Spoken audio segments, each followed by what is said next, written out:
We started traveling down there when almost nobody ever went to Antarctica. And the amazing thing was back then in the early 90s, you didn't see, there just weren't many whales. The history here is quite a sad one.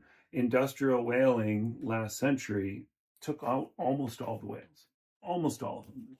99%, 95%, depends on the species, depends on the ocean, but almost all of them.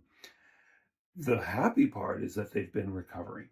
And that's a generalization. Not all populations and not all species, but many of the large whale species have been recovering. So when we started going to Antarctica, we almost saw no whales.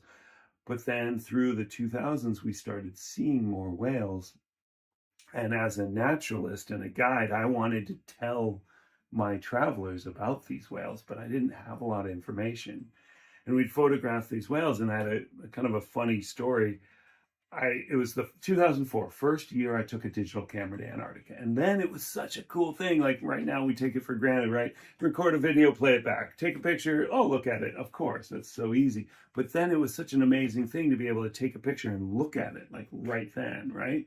Yeah. So I took a picture of this whale. We were in a place called the Bransfield Strait, which is just the very northern stretch of Antarctica, just outside of actually an active volcano called Deception Island. Encountered some whales, and this one dove, and I photographed it.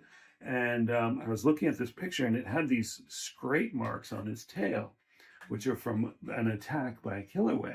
I didn't really know this then, but I now know that almost all of that happens when it's a calf, and the whales survive, right? It gets attacked by killer whales. A whole pod of killer whales would have been holding onto it, trying to hold it down, but mom probably fought them off, and the calf pulled away, and it had these marks on its tail that stayed the rest of its life. I was looking at it like, oh, look, this whale survived a killer whale attack, and I was showing it to people and our guests and said, 3 days later, I went into the men's bathroom at Palmer Station, which is the U.S. Antarctic base down south of there on Anvers Island. And there on the wall is this beautiful photograph of the same whale. And I'm like, well, I know that whale. I just recognized it because I'd been staring at it. Be like looking at a face in a picture, and then you see the person walking down the road. Then a few days later, oh, I know that person. Right. So there I was, and it was, I ran out and I got my camera, I took it back into the bathroom because it was like, oh, look, I have the same whale. Isn't that remarkable? But to me, it was kind of there was these 2 points there, which is that there was a story in these pictures. And I didn't really have the story, right?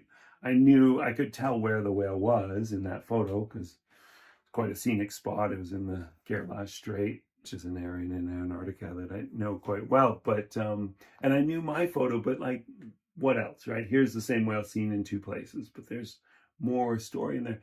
And also there was science in there. It's like, there's these 2 data points, the same whale seen in different places at different dates.